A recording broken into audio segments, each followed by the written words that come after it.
अस्सलाम वालेकुम। 27 मार्च 2022 इमरान खान ने जब जलसे में वो ख़त लहरा के कहा कि अमेरिका से धमकी आई है, उसके बाद पाकिस्तानी सियासत में एक भूचाल वाली कैफियत है। वही इमरान खान जो एज़ प्राइम मिनिस्टर बहुत अनपॉपुलर थे, इस अमेरिका मुखालिफ और इस्टेब्लिशमेंट मुखालिफ बयानिए के सबब उनको बहुत अरूज हासिल हुआ, क्योंकि उनका नारा जलसों के अंदर ये था कि मीर जाफ़र और मीर सादक उन्होंने अमेरिका के साथ मिल के मेरी हुकूमत गिरा दी।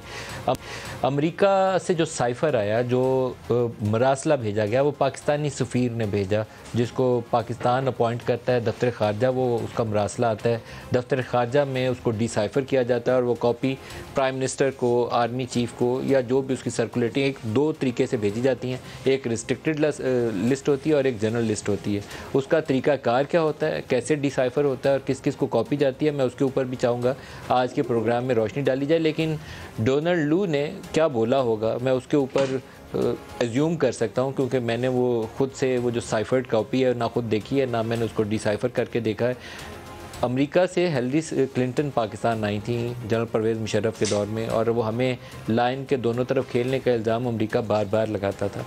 तो काबुल में पाकिस्तान आने से एक रोज़ पहले उन्होंने वहाँ पर मीडिया के ऊपर बड़ा सख्त बयान दिया कि अगर पाकिस्तान ये लाइन के दोनों तरफ खेलने से बाज नहीं आएगा तो Pakistan will have to face the consequences. उसके अगले रोज़ वो इस्लामाबाद आई और इस्लामाबाद में उनका मीडिया के साथ इंटरेक्शन था। चंद एक जर्नलिस्ट थे जिसमें मैं भी शामिल था। प्रॉबेबली अमेरिकन सफारत खाने में या किसी जगह पे हुआ था, शायद सफारत खाने में हुआ था। तो मैंने उनसे पूछा कि what are going to be those consequences, तो फिर उसका उनके पास जवाब नहीं था। कुछ चीज़ें हैं जो वो एक काउबॉय स्टाइल डिप्लोमेसी है ना, जो अमरीकी करते हैं हम जैसे मुल्कों के साथ, जो उनकी इमदाद के ऊपर, उनके असले के ऊपर पलते हैं, तो उनको वो ऐसे अल्फाज का चुनाव बड़ा खुलेआम करते हैं कि you have to face the consequences, आपको देखना पड़ेगा। तो अब ये सूरत हाल है कि डोनाल्ड लू ने, मैं ज्यूम करता हूँ कि ये अल्फाज कहे होंगे असद मजीद वाली मीटिंग में कि ये यूक्रेन रशिया वार में अगर आप हमारा साथ नहीं देंगे तो IMF का तो प्रोग्राम आपका लगा हुआ है, you have to face the consequences. और एक्चुअली हमने उसके बाद कंसिक्वेंसेस फेस किए भी, क्योंकि IMF ने जितनी हमारी नाक से लकीरें निकलवाईं और US ट्रेजरी और US स्टेट डिपार्टमेंट ने जो माजी में हमारा साथ दे दिया करते थे वो देने से इनकार कर दिया।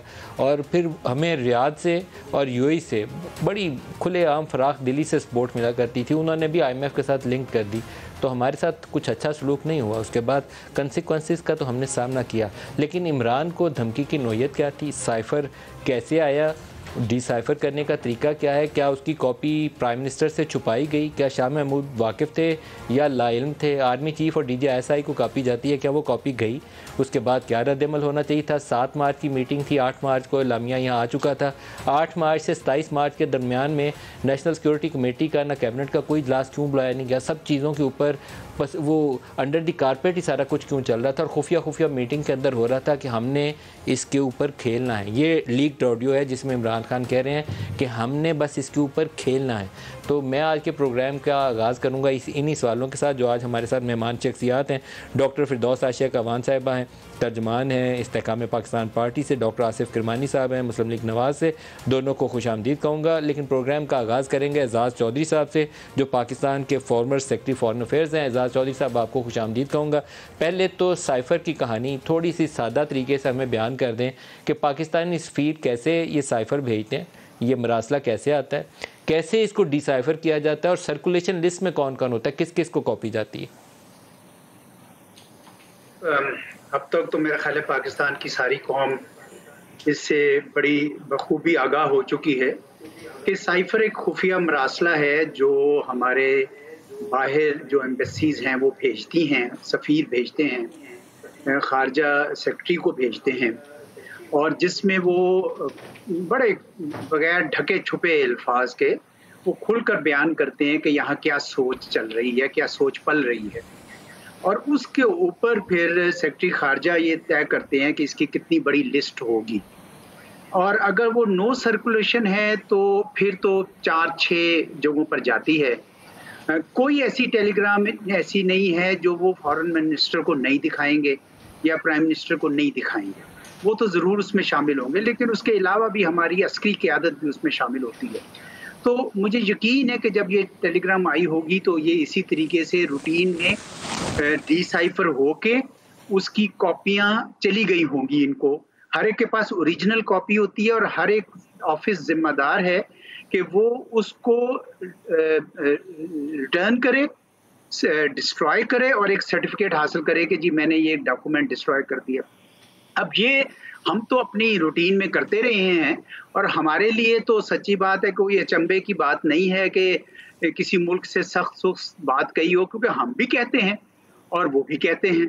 तो ये लेकिन ये पब्लिक डिस्कोर्स में नहीं आती, कभी भी नहीं आती। ये बदकिस्मती थी कि ये पर्टिकुलर टेलीग्राम पब्लिक डिस्कोर्स में आ गई, तो हमें तो उसी वक्त अंदाज़ा हो गया था कि ये दाखिली सियासत का शिकार हो रही है। और अदरवाइज इसके ऊपर जिस तरह सफ़ीर ने भी टेलीग्राम में लिखा था कि अगर तो ये इन साहब के अपने ज़ाती ख़यालात हैं तो कोई मसला नहीं होना चाहिए, ये उनके अपने हों, लेकिन अगर ये हुकूमत अमेरिका का सरकारी मौक़िफ़ है तो आप काइंडली अमेरिका के सफ़ीर को या नाज़िमुल उमूर को बुलाइए, उनसे पूछिए ये सवाल और फिर हम उसके मुताबिक डिमार्च करें। लेकिन चूंकि पब्लिक प्रेशर बढ़ता गया तो नेशनल सिक्योरिटी कमेटी ने कहा कि आप डिमार्च तो बहरहाल करें, ये इंटरफेरेंस के ज़िम्मे में आता है, तो अब डिमार्च कर दिया गया और वो एक्नॉलेज कर दिया गया। लेकिन बियॉन्ड दैट एक चीज़ बताइए एजाज साहब, ये 7 मार्च की मीटिंग थी, 8 मार्च को यहाँ पे वो मरासला आ गया होगा। 8 मार्च से लेकर 27 मार्च के इमरान खान में जलसे के लहराने तक, उस दौरान में नेशनल सिक्योरिटी कमेटी भी नहीं हुई। उस दौरान अमरीकी सफ़ीर या अमरीकी जो भी यहाँ पे कौंसलेट होंगे उनको बुला के डिमार्च भी नहीं किया गया, और ना ही उस दौरान में कोई कैबिनेट मीटिंग या स्पेशल कैबिनेट मीटिंग हुई जिसके अंदर डिस्कशन हुई। 27 मार्च के जलसे के बाद ये काम क्यों हुआ, उससे पहले क्यों नहीं हुआ? 20 रोज़ उससे पहले इसके ऊपर हमने चुप क्यों साधे रखी? देखिए, कोई इतनी बड़ी बात तो थी नहीं कि जिसके ऊपर आप एकदम से, मैंने जिस तरह आपसे अर्ज़ की कि मैंने बीसियों टेलीग्राम बड़े हसास मौज़ूआत पर भेजी हैं बतौर सफ़ीर और हज़ारों रिसीव की हैं बतौर सेक्रेटरी ख़ारजा। तो ऐसी बात नहीं है कि जी हर एक के ऊपर हमने जनाब कोई बहुत ज़्यादा एक्शन ले लेना है। वो उनको मौजूदा हुकूमत से जो थे तहफ़्फ़ुज़ात वो उन्होंने उसको कन्वे कर दिया और यहाँ पे आपने हुकूमत ने नोट कर लिया कि आजकल उनकी ये फीलिंग है। लेकिन जब इसको दाखिली सियासत में शामिल कर दिया जाए और उसके ऊपर कोई सियासत की जाए तो वो तो ज़ाहिरी बात है कि वो यानी वही जवाब देंगे जिन्होंने ये किया। मैं समझता हूँ कि इसमें कोई ऐसी बात नहीं थी कि जिसके ऊपर हम ये कहते, सिर्फ सफ़ीर को बुलाना ज़रूर था, उससे पूछना भी चाहिए, वजाहत की जाती है, वो भी रूटीन में हम लोग करते रहते हैं ऐसी बातें। लेकिन और अगर ये एजाज साहब, अगर ये साइफर गुम हो जाए, अगर ये आपने कहा कि रिस्ट्रिक्टेड लिस्ट हो, आर्मी चीफ को गया है, DGISI को गया, प्राइम मिनिस्टर और फॉरेन मिनिस्टर को गया, एज्यूम कर रहा हूँ मैं 4 लोगों के पास है, वैसे चीफ ऑफ जनरल स्टाफ को भी शायद जाती है कॉपी एक, अगर ये 4 या 5 लोगों में से कोई एक आर्मी चीफ गुमा देता है या DGISI या प्राइम मिनिस्टर ऑफ पाकिस्तान ने तो कहा कि मेरा कॉपी गुम गई है, तो उसकी फिर सज़ा क्या है? देखिए, ऑफिशियल सीक्रेट एक्ट के लिहाज से तो अगर इसके मतन को आश्कार किया जाए या इसको कहीं गुमा दिया जाए वो तो ठीक नहीं है, क्योंकि वो उसकी वायलेशन हो जाती है ऑफिशियल सीक्रेट एक्ट की। तो वो मुझे तो नहीं पता, कभी हमने कोई ऐसी सूरत हाल आई नहीं थी कि जिसमें हमारे ऊपर हर एक जो कम से कम हमारे नज़दीक जिनके साथ हम जो जिम्मेदार दफ्तरों को जाती है वहाँ पे वो फाइल की जाती है, बाकायदा एक लॉक एंड की में रख दिए जाते हैं और वक्तन फ़वक्तन वो अक्सर उसको डिस्ट्रॉय करते हैं या रिटर्न करते हैं। तो ये अब मेरे ख्याल कानूनी मशीर ही बता सकेंगे कि जब वायलेशन ऑफिशियल सीक्रेट एक्ट की हो तो उसके तहत आगे कैसे प्रोसेस होगा। और एजाज साहब, ये डिसाइफर कॉपी होती है जो इन लोगों को सर्कुलेट की जाती है, क्योंकि वो तो कोडेड लैंग्वेज में आपके पास जो कुछ आया होता है उसको पहले डिसाइफर करते हैं सादा अंग्रेजी में, फिर भेजी जाती है? नहीं साहब, वो तो साइफर ही रहता है। देखिए, मैं आपको बताऊं, जब वहां से किसी जिस तरह वाशिंगटन से भेजी गई तो एक की है जिसके अंदर उन्होंने वो कोड लगा के वो हमें ट्रांसमिट कर दिया, उस की का दूसरा हिस्सा यहाँ पे वो की लगा के और वो उसको रिसीव कर लेते हैं। फिर उसके बाद ये उसको टॉप सीक्रेट या secret depending qualification. So every document is a secret and accountable document, it is numbered document। अगर कहीं किसी ने किसी और जगह मतन शेयर करना है तो फिर हम उसको सेविंग ग्राम उसको कहते हैं, उसको पैराफ्रेज करते हैं ताकि जो कोड है वो कंप्रोमाइज ना हो। So every document that goes to all these recipients is the original numbered copy and it is a secret ciphered, it is still called cipher document. Okay, ये तो फिर एक बड़ा सेंसिटिव मैटर है। डॉक्टर फिरदौस आशिक अवान साहबा, आज लॉ मिनिस्टर ने, कल इंटीरियर मिनिस्टर ने, उन्होंने सज़ा की तरफ बड़ा खुलेआम इशारा किया। 2 से 14 साल की सज़ा का जिक्र किया गया। आपको लगता है कि ये मामला इतना ही संगीन है कि जिसके ऊपर इमरान खान को पकड़ के जेल में डाला जा सकता है? बिस्मिल्लाहिर्रहमानिर्रहीम। मलिक साहब, मैं आपकी शुक्रगुज़ार हूँ। देखिए, आपका जो एक प्राइम मिनिस्टर ऑफ पाकिस्तान का ऑफिस है, वो इस रियासत का एक ऐसा डाकखाना है या पोस्ट ऑफिस है जिसके अंदर नेशनल सीक्रेट जो है वो आके डिसमिनेट होते हैं आगे डिफरेंट इंस्टीट्यूशन को, या जिसने एक डायरेक्शन इंटरनेशनल, डोमेस्टिक और रीजनल चैलेंजेस जो हैं उनकी एक डायरेक्शन तय करनी होती है। जब हलफ लेते हुए prime minister, any prime minister, it does not mean कि एक prime minister, whoever is the prime minister, या कोई भी ऐसा जो कस्टोडियन होगा नेशनल सीक्रेसी और नेशनल सीक्रेट को प्रोटेक्ट करने का, तो वो जब हलफ देता है तो वो इसी चीज़ का देता है कि जो कौमी राज मेरे नोटिस में आएंगे और मैं उनको दानिस्ता गैर दानिस्ता किसी पे भी आश्कार करने का पाबंद नहीं होगा। यानी मैं पर्पसली, विलिंगली कोई ऐसी चीज़ जो जानबूझ के इनमें से कोई चीज़ जो है कोई चीज़ मैं पब्लिक नहीं करूँगा। ये पाकिस्तान की तारीख का इतना संगीन मजाक है कि जैसे आपने एजाज साहब से सुना कि आज तक पाकिस्तान की तारीख में ऐसा हुआ ही नहीं कि किसी ने नेशनल सीक्रेट के साथ इस तरह का खिलवाड़ किया हो और उसको अपने सियासी अज़ाइम के लिए इस्तेमाल किया हो और आवाम को वर्गलाने के लिए, गुमराह करने के लिए, नेशनल इंटरेस्ट को इस तरह सबूताज किया हो।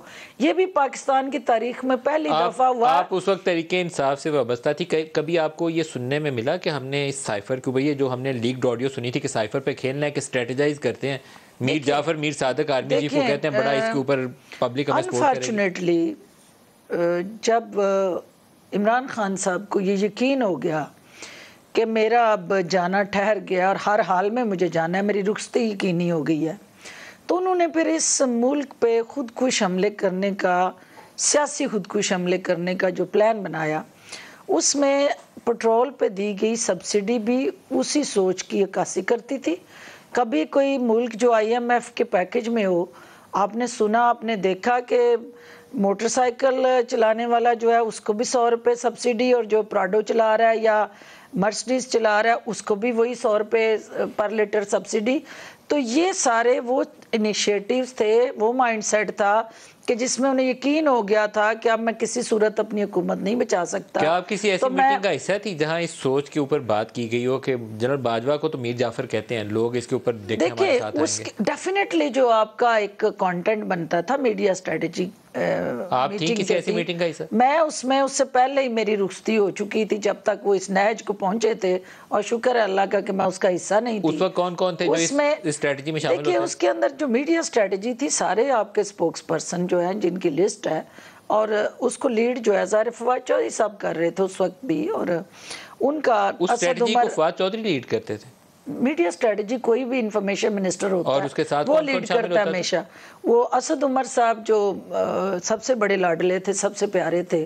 फिर उसके बाद आपका ये एक शफकत महमूद साहब जो आजकल कहीं दिखाई नहीं दे रहे, वो उसके They were all part of it. They were all part of it. Asad Umar की एक लीक्ड ऑडियो के अंदर डिस्कशन भी शामिल है, और आजम खान जो था उस पूरे गेम प्लान के अंदर जो सबसे बड़ा जो है वो एक बाराती होते हैं और एक उसका दूल्हा होता है, और वो सबसे ज़्यादा इसको लीड लेने के लिए, सबसे ज़्यादा वो उसमें चस्का डालने के लिए अवाम के साथ जुड़ा वो गुलामी वाला बयानिया, वो एब्सोल्युटली नॉट वाला बयानिया, फिर हर वो चीज़ जिससे अवाम के जज्बात और एहसास से खेला जाए और अवाम को ये बावर कराया जाए कि ये एक मुल्क है, अगर हम ये स्लोगन लगाएंगे, ये नारा लगाएंगे तो अवाम हमारे पीछे खड़ी हो जाएगी, क्योंकि स्कूलों में, कॉलेजों में बचपन से हम उसी मुल्क की आवाज़ सुनते रहे हैं, वो फ़लस्तीन में जुल्म हो या दुनिया में कहीं, इवन कश्मीर के अंदर। तो हम ये समझते हैं कि जहाँ इज़राइल आके कोई दो नंबरी करता है, उसके पीछे कोई एक खास मखसूस मुल्क की एंटी अमेरिका बयानियां बेचना बड़ा आसान है, इस मुल्क के अंदर। तो उन्होंने कहा कि ये मासूम जहन जो है, ये मासूम जहन जो है, ये इसको बाय करेंगे। और ये कॉन्स्पिरेसी जो प्राइम मिनिस्टर ऑफिस में हैच हुई, मलिक साहब दुख की बात ये है कि वो आज़म खान हो जो कि कस्टोडियन था उन डॉक्यूमेंट्स का, बात ये हो रही थी जो उन्होंने बड़ी इंपॉर्टेंट बात की कि ये सीक्रेट डॉक्यूमेंट था ना। जब कोई सीक्रेसी को ब्रीच करता है, सीक्रेसी को ब्रीच करने वाला वो यकीनन पाकिस्तान का गद्दार होता है, उसको गद्दारी के जुमरे में लेना चाहिए। ये बड़े सख्त लफ्ज़ हैं गद्दारी वाला, मैं किसी को सर्टिफिकेट नहीं बांटने पे तैयार। ये आपका आइन कहता है। लेकिन आसिफ किरमानी साहब, किरमानी साहब 10 अप्रैल 2022 के बाद आपकी हुकूमत है और एक नेशनल सिक्योरिटी कमेटी की मीटिंग हुई थी जो इमरान खान ने की, और 27 मार्च 2022 के जलसे के बाद की, उससे पहले नहीं की। एक उसके बाद नेशनल सिक्योरिटी कमेटी की मीटिंग शहबाज शरीफ के वज़ीर आज़म बनने के बाद हुई। अब आपसे मैं जानना चाहता हूँ कि उसके अंदर क्या बम फटा था जिससे ये साबित हुआ कि जनरल बाजवा जो थे उनको मीर जाफ़र करार दिया गया और ये कहा गया कि अमरीकी माँ के ऊपर, अमरीकी साजिश के ऊपर उनकी हुकूमत गिरा दी गई और उस इलामिया के अंदर, वो मरासले के अंदर धमकी आई थी। कुछ रोशनी तो डालें कि वो था क्या? बिस्मिल्लाहिर्रहमानिर्रहीम। शुक्रिया मलिक साहब। साइफ़र की जो एक हसासियत है उसके हवाले से तो एजाज़ चौधरी साहब ने, जो इंतहाई वेटरन और सीजन डिप्लोमेट हैं, उन्होंने बड़ी फसाहत के साथ सारा बयान कर दिया। और नटशल ये है कि वो एक सीक्रेट डॉक्यूमेंट होता है, और वैसे भी जैसे डॉक्टर फिरदौस साहिबा ने फरमाया कि प्राइम मिनिस्टर जो है या कोई भी गवर्नमेंट फंक्शनरीज जो होते हैं वो अंडर ओथ होते हैं कि इस किस्म की कोई भी सेंसिटिव इंफॉर्मेशन जो है वो सिवाय चंद लोगों के, फॉर आइज ओनली, उसके अलावा उसको कहीं शेयर नहीं किया जा सकता। इमरान खान साहब ने जुल्म ये किया कि एक तो उन्होंने इसको एक पोलिटिसाइज़ किया, दूसरा उन्होंने सबसे बड़ा जुल्म किया कि जो ये चंद लोगों तक महदूद 1, 2, 3, 4 लोग जो कंसर्न्ड हैं, उन्होंने इसको तो आग की तरह फैलाने की कोशिश की पूरे मुल्क में, और अवाम के जो जज्बात हैं ख़ुसूसन कुछ ममालिक के बारे में, उसको उन्होंने आग पर जलती का काम किया। अब now coming to your question जो आपने फरमाया, देखिए उसमें पहले तो ये कहते थे ना जी कि रिजीम चेंज। जब शहबाज शरीफ प्राइम मिनिस्टर बने तो जो वो सिक्योरिटी की मीटिंग हुई थी उसमें बड़ी, आपको याद होगा, क्लैरिटी के साथ ये कहा गया था कि इसको इंटरफेरेंस कह सकते हैं, लेकिन ये कोई प्लान नहीं था, कोई साजिश नहीं थी। इस पर रिकॉर्ड पर मौजूद है नेशनल सिक्योरिटी मीटिंग कमेटी के भी सारे। अब मुसीबत ये आ खड़ी हुई है यहाँ जी कि इसमें जो असल जो मसला है ना मलिक साहब, वो ये है कि ये साइफर एक रूटीन मैटर होते हैं, हमारे दौर में भी आते जाते थे, लेकिन कंसर्न लोग इसको देखते थे। और जैसे चौधरी साहब ने फरमाया कि इसको या डिस्ट्रॉय कर दिया जाता है या इसको वापस कर दिया जाता है और एक्नॉलेजमेंट ले ली जाती है। यहाँ तो उन्होंने मल्टीपल तौर पर इमरान साहब ने, कभी उन्होंने शुरू साइफर से हुए, फिर उसमें इन्होंने फ़ौज के इदारे को, जनरल बाजवा को मुलव्वस किया कि जी ये सारे लोगों ने मिलकर साजिश की। हालांकि इस साजिश का मरकज़ी किरदार इमरान खान थे। और यहाँ आज़म खान साहब की बात हुई है, मैं समझता हूँ कि मैं वैसे इन चीज़ों की फेवर में नहीं हूँ, पता नहीं ये लॉ हमारे कुछ में सुकम है। ये अप्रूवर क्या हुआ जी कि आप पहले उस सारे एक साजिश में आप उस एक, आपने वो पाकिस्तान के इंटरेस्ट के ख़िलाफ़ थी साजिश जो साइफर का इन्होंने इशू खड़ा किया, उसमें प्रिंसिपल सेक्रेटरी बड़ा एक की पोस्ट होती है जो 24 आवर प्राइम मिनिस्टर के साथ उसके साए की तरह होता है। यानी वो सारा आज़म खान को तब नहीं पाकिस्तानियत ख्याल आई, उस वक्त उसको चाहिए था जो आज जो वो बयान दे रहा है, वो पहले बयान देता कि जनाब ये देखें पाकिस्तान दुश्मनी की जा रही है। उस वक्त तो एनएससी के इजलास से पहले इसके ऊपर कैबिनेट मीटिंग भी हुई थी और कैबिनेट मीटिंग के भी मिनट्स तैयार किए गए थे। बनी गाला में इजलास हुआ था, उसके भी मिनट्स थे। सेक्रेटरी फॉरेन अफेयर्स को बुला के ब्रीफिंग कराई गई थी और आज़म खान की लीक्ड ऑडियो है कि मिनट्स तो मैंने तैयार करने हैं, मैं कर लूँगा, मैं मैनेज कर लूँगा। फिर एनएससी होती है, तो you must have seen those documents और आप उसको जानते होंगे कि उसके अंदर क्या चीज़ थी। क्या उसके अंदर ऐसा कोई नेशनल सिक्योरिटी का मैटर था कि वाशिंगटन ने रजीम चेंज के लिए यहाँ किसी को इंगेज किया हो और इमरान खान की हुकूमत का तख्ता उलट दिया हो? तो फिर तो आपको अंडर ओथ सच बताना चाहिए ताकि पता चले कौम को कि हुआ क्या। नहीं तो यहाँ ये कहना चाहिए कि ऐसा कुछ नहीं था। देखिए मलिक साहब, जो वो ऑडियो लीक हुई वो बजाते खुद एक बहुत बड़ा एक इकबाली बयान है जिसमें वो आपस में गुफ्तगू कर रहे हैं कि इससे हमने खेलना है। और वो साइफर से क्या खेलना था, तो पाकिस्तान की किस्मत से खेलना शुरू कर दिया। और उसमें ये सारे लोग जिनका डॉक्टर साहिबा ने भी यहाँ जिक्र किया है, फिरदौस साहिबा ने भी और प्राइम मिनिस्टर भी, ये सारे अंडर ओथ थे लोग। और मैं समझता हूँ कि ये इन्होंने पाकिस्तान के साथ बड़ी ज़्यादती की और अपने पर्सनल गेंस के लिए, अपने इक़्तिदार को बचाने की खातिर, अपनी जो भी इनकी एक उस वक़्त इनका जाना ठहर गया हुआ था उसको बचाने की खातिर इन्होंने पाकिस्तान के इंतहाई एक जो उसकी पोजीशन को ऑकवर्ड किया इंटरनेशनल कम्युनिटी में। देखिए, और उसके बाद से क्या हालात हुए कि IMF ने आपकी जैसे नाक से लकीरें निकलवा दी पकड़ के। आज भी जो साइफर है 1-1.5 साल गुजरने के बावजूद भी वो हॉट टॉपिक बना हुआ है। यानी जो चंद लोगों में बात रहनी चाहिए थी उसको पूरे आपने दुनिया में फैला दिया और पाकिस्तान की जागसाई की। कहने का मतलब ये एजाज साहब से पूछते हैं, एजाज साहब जो रजीम चेंज है अमेरिका की एक पॉलिसी का हिस्सा है और वो मुख्तलिफ मुल्कों में, ख़ास तौर पर उन मुल्कों में जहाँ पर सख्त नहीं है अमेरिका के ख़िलाफ़ सवाल उठाने की, वहाँ रजीम चेंज अमेरिका कर गुजरता है और CIA बड़ा एक्टिवली ऑपरेट करती है। क्या ऐसा कुछ था तासुर आपके भी दिल में कि इमरान खान की हुकूमत को गिराना रजीम चेंज का हिस्सा था? मेरा नहीं ख्याल जी। ये है कि रजीम चेंज अब तो हर अमेरिका के लिए भी मुश्किल होता जा रहा है, इतनी ट्रांसपेरेंसी हो गई है। लेकिन जिस ज़माने में CIA ये काम किया करती थी तो वो स्टेट डिपार्टमेंट के फंक्शनरी के ज़रिए पैगाम रसानी नहीं करती थी। तो मेरा नहीं ख्याल कि इस पैगाम का जो डोनाल्ड लू साहब ने कन्वे किया उसका अगर कोई रजीम चेंज का इरादा होता भी तो भी होता।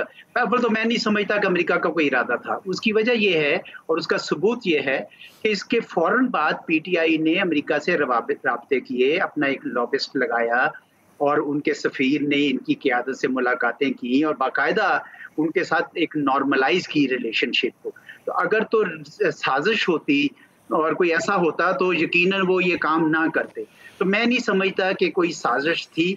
मुझे तो कम से कम उस वक्त भी ये यकीन था कि ये सिर्फ दाखिली तौर पर जो सियासत है हमारी वो हो रही है, लेकिन ये मुझे कोई उसमें आसार नज़र नहीं आ रहे थे रजीम चेंज। एजाज साहब, लेकिन अगर तारीख में देखें तो जो जुल्फ़िकार अली भुट्टो को वो साइरस वेंस था शायद उनका नाम, उनके सेक्रेटरी ऑफ स्टेट का, जिसका ख़त है या किसिंजर की धमकी का जिक्र किया जाता है, तो उसको आप क्या कंसिडर करते हैं? वो सिर्फ एक धमकी थी एटमी प्रोग्राम के ऊपर या उसके बाद जो कुछ भुट्टो के साथ हुआ वो था? देखिए, मैं आपको बताऊं कि उस ज़माने में तो बहुत कुछ होता था। मोनरो डॉक्ट्रिन के बाद से 21 बार उन्होंने लैटिन अमेरिका में इंटरवेंशंस की। अमेरिका ये खेल खेलता रहा है, लेकिन बतदरीज वक्त के साथ उनके लिए ये काम आसान नहीं रहा। ये इस तरीके से नहीं होता। लेकिन भुट्टो का जो तख्ता उल्टा गया था, क्या वो रजीम चेंज का हिस्सा था? मुझे नहीं पता जी, मेरे पास वो मालूमात नहीं है। लेकिन पाकिस्तान में तो आपको पता है कि हम एक ज़माने में फैशनेबल था कि हर चीज़ जो है वो हम डाल दिया करते थे इन 3 मुल्कों की इंटेलिजेंस एजेंसीज़ पे। तो ये मेरा ख्याल में बहुत सारा काम तो हमारे अपने डायनामिक्स अपने होते हैं, लेकिन हम दूसरों पे डाल देते हैं। अमेरिका की अपनी पसंद नापसंद तो ज़रूर होगी, उस वक्त भी थी। भुट्टो साहब के उन्होंने जो शिफ्ट किया था प्रेसिडेंट अयूब की सारी पॉलिसी को एक सोशलिस्ट बेंट दिया, चीन के नज़दीक हुए, डेवलपिंग वर्ल्ड के नज़दीक हुए, मुस्लिम वर्ल्ड के नज़दीक हुए। ऑफ कोर्स अमेरिका को ये चीज़ें पसंद नहीं थी। ऑफ कोर्स उन्होंने उस वक्त ये चीज़ अपना कोई किरदार अदा किया होगा, लेकिन अल्टीमेट जो डायनामिक्स इस चीज़ के ऊपर प्ले करते हैं वो पाकिस्तान के अपने अंदर करते हैं। और वो आपने देखा कि हमारे अंदर से ही ये मिलिट्री कू आया और उनकी गवर्नमेंट गई। ब्रेक करीब आ गया जी, ब्रेक ले लें। ये बहुत ही एक हसास और अहम मामला है और तारीख़ी तौर पर बहुत सारे ऐसे वाक़यात भरे पड़े हैं। लेकिन एजाज चौधरी साहब ने एक 100% दुरुस्त बात की। हमारी इंटरनल डायनामिक्स हमारी इस्टेब्लिशमेंट की पसंद नापसंद हुकूमत के रहने और ना रहने का एक सबब बनती है। ब्रेक ले लें, इसके बाद इस पर मज़ीद बात करते हैं। प्रोग्राम में दोबारा खुशामदीद कहते हैं। साइफ़र की साजिश ये कहाँ पे जाके अंजाम पजीर होगी, ये सबसे बड़ा सवाल है। डॉक्टर फिरदौस, अगर उनको FIA वाले असद उमर से, शाह महमूद कुरैशी से उनकी टेस्टमनी लेंगे अंडर ओथ और उनको वो बताना पड़ेगा वो जो लीक्ड ऑडियोज़ हमने सुनी थी, तो फिर क्या चीज़ें सामने आएंगी? आप सोचते हैं कि कुछ और नया बम फट सकता है? बिल्कुल फट सकता है। और मलिक साहब, आप समझते हैं कि आप भी इंटरनेशनल वो सारे जो पॉलिटिकल चैलेंजेस और उससे जो स्टेट टू स्टेट रिलेशनशिप और आपको अपनी फॉरेन पॉलिसी के साथ जुड़ा जो एक नैरेटिव किसी भी जब अंडर ओथ वहाँ बयान देंगे तो बताना पड़ेगा कि मीटिंग में क्या चीज़ें डिस्कस मैं हुई। वही कहना चाह रही हूँ कि आपने ये बचगाना भी नहीं आप इसको कह सकते, कोई बच्चा भी इस तरह की हरकत नहीं कर सकता कि वो अपने मुल्क के मफादात के साथ खेले और सिर्फ अपने सियासी मफादात को हासिल करने के लिए मुल्क की सलामती और वक़ार को दाव पे लगा दे। मैं ये समझती हूँ कि ये इससे आगे बात जाएगी, क्योंकि हैरान कुन बात ये है कि लॉ मिनिस्टर प्रेस कॉन्फ्रेंस करता है, इंटीरियर मिनिस्टर प्रेस कॉन्फ्रेंस करता है, एफआईआर क्यों नहीं देते उसके खिलाफ? देखिए, आप एक क्राइम कमिट हुआ है ना, आपने उनको तलब तो नोटिस तो कर दिए, तो एफआईआर आपने सुन लिया एजाज साहब से कि भाई ये जो है वो आपने ब्रीच किया है। वो एफआईआर की इन्वेस्टिगेशन के नतीजे में आई थिंक हुकूमत की इंटेंशन यही है कि अगला लीगल प्रोसेस शुरू करेंगे। नहीं तो लीगल प्रोसेस शुरू हो, एफआईआर हो, कल्प्रेट्स जो हैं उनको कानून के शिकंजे में लाया जाए। लेकिन है इस वक्त के असद उमर और शाह महमूद कुरैशी वहाँ जाके क्या गवाही देते हैं। एक आजम चौधरी आजम खान का बयान है, दो बयानात आने हैं असद उमर और शाह महमूद कुरैशी के, और वो ज्यादा इंपॉर्टेंट है। वो बहुत इंपॉर्टेंट इसलिए है कि पार्टी के सेंट्रल पिलर्स थे और उस मीटिंग का हिस्सा थे। कि वो ये बताएंगे कि खास तौर पे शाह महमूद कुरैशी साहब जो फॉरेन मिनिस्टर थे, वो ये बताएंगे कि वो किस तरह से उस इमरानी माइंडसेट जो है उसका शिकार हुए और उन्होंने रियासत के इंटरेस्ट को सियासत पे फोकियत कैसे दी। मेरा और तो ख्याल है जो असल बम फटने हैं ना वो उन्हीं दो गवाहियों से फट रहे हैं। और अल्टीमेटली आप देखेंगे कि ये जो सियासी नाबालिग हुकूमत में आए और इन्होंने पाकिस्तान की रियासत को और जिस तरह से कौमी मफादात को दाव पे लगाया और अपनी नादानियाँ, नालायकियाँ और नाअहलियों की वजह से पाकिस्तान को दुनिया भर में तमाशा बनाया और इदारों की बेतुकीरी की। जिस तरह से ये कभी आपने सुना कि ज़ौज जो है वो फौज को डिक्टेट कर रही हो? कहीं सुना आपने? तो ये टर्म आपने इंट्रोड्यूस करवाई है कि ज़ौज फौज को डिक्टेट कर रही हो। और ये हुआ और ईमानदारी के नाम पे मीटिंग में आप थी जहां पता चला हुआ आपको कि ज़ौज फौज को डिक्टेट कर रही है या सिर्फ गुस्सा निकाल रही है? नहीं, कोई गुस्सा नहीं। हकीकत है, बड़ी दफ़ा हुआ कि जब ये हमारी मीडिया स्ट्रेटजी में देखे, जो इंफॉर्मेशन मिनिस्टर होता है उसको जीएचक्यू और प्राइम मिनिस्टर हाउस के दरमियान पुल का किरदार अदा करना होता है। किसी आप ऐसी मीटिंग में थी जहां जिक्र ऐसा आया? बहुत दफ़ा। जिसमें ज़ौज जो है बयानिया कुछ होता था, ज़ौज हावी होके फौज को मिलाइन कर रही होती थी। आपको कहा उन्होंने डायरेक्टली बराह रास्त? बिल्कुल कहा। क्या कहा? उन्होंने कहा कि जो आपका प्राइम मिनिस्टर की तरफ देखा करें, आप जीएचक्यू की तरफ क्यों देखती हैं?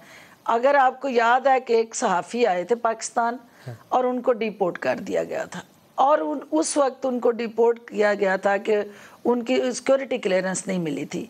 तो इस बात पे नाइट थी क्योंकि टीवी पे चल रहा था और हम ट्रैवल कर रहे थे Lahore. PM was sitting in the plane और वो उन्होंने उनको कोई टेक्स्ट किया, मैसेज किया। उन्होंने मैसेज पढ़ के तो मुझे कहा कि ये इनको क्यों किया है उन्होंने डिपोर्ट?